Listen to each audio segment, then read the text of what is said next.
আপনার ক্ষেতের খাম তো শেষ নাকি?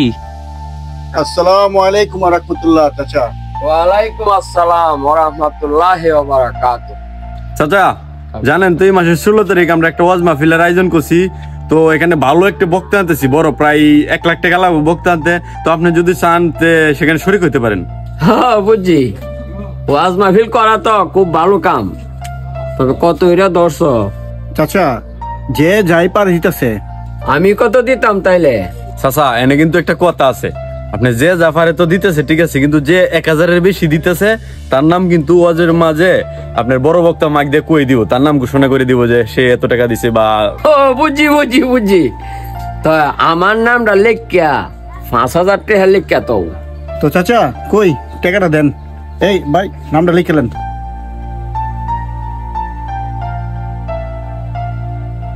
দশ নাম্বার নান্নু ব্যাপারী 5000। ঠিক আছে তো চাচা জায়গা, হ্যাঁ আর কালেকশন করতে হবো, পরে দেখা হবে। হ্যাঁ ইনশাআল্লাহ। চাচা আপনি ওয়াজের মাঝে 5000 টাকা দিলাইছেন। হেই বলদ, এলাকার মধ্যে আমার একটা সম্মান আছে না? মাইহে যখন আমার নামটা কইব তখন কেমন লাগবো? তা ঠিক আছে, আপনার তো একটা এলাকার মধ্যে একটা সম্মান আছে। আসসালামু আলাইকুম চাচা। তুমি আবার কেন লাগে আইসতে? চাচা আমি আইছিলাম যেন আমাদের মসজিদের ফুজুরের মাস তো শেষ হয়ে আইছে, ফুজুরের বেতন দিতে হইব। কয়েকজনে দিচ্ছে আর অনেকজনে দেয় নাই, এই কারণে আইছিলাম আপনার কাছে টাকার জন্য আর কি, ফুজুরের বেতনের জন্য। হুজুরের বেতনে লাগে ওর ভাগল হয়েছে গা, আমাদের বেতনে লাগে আমি লাগবো।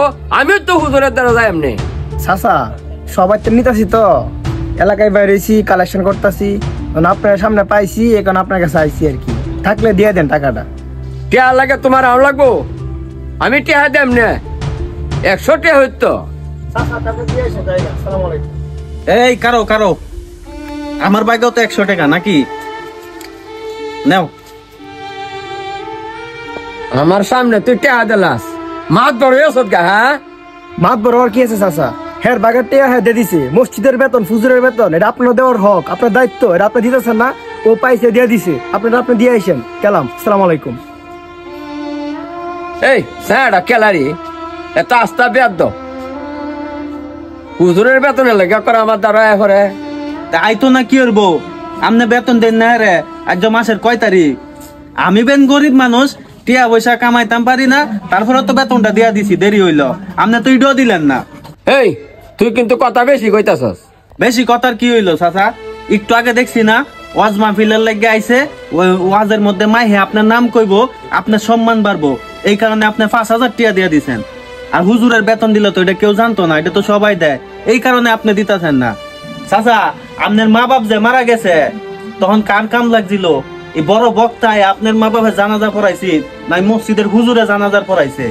হ্যাঁ আপনার ফুলামান আমগো ফুলামান মসজিদে যায় যে আরবি শিখে, কোরআন শিখে, এটা কেডা শিখায়?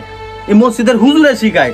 সারা মাস সে 5 ওয়াক্ত করে নামাজ পড়ায়, কত পরিশ্রম করে সারা মাস, বেতন পাই মাত্র 4000, 5000, 6000 টাকা।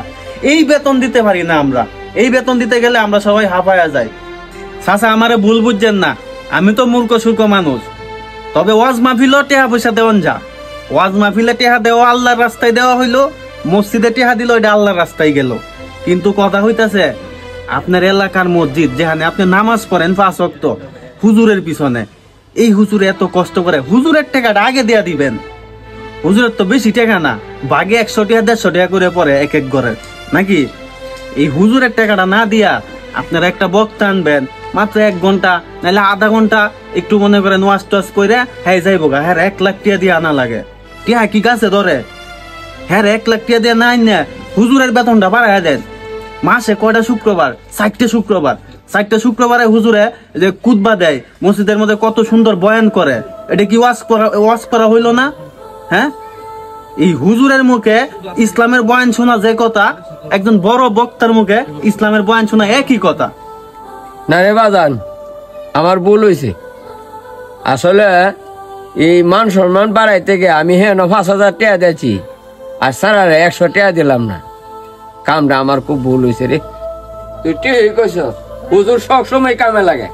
আমরা এলাকার ফুলা ফান্ডে পড়া, কেউ মারা গেলে জানাজা তো হুজুরই বের আগে আই। ওইটাই আমার ভুল হয়েছে রে বাবা।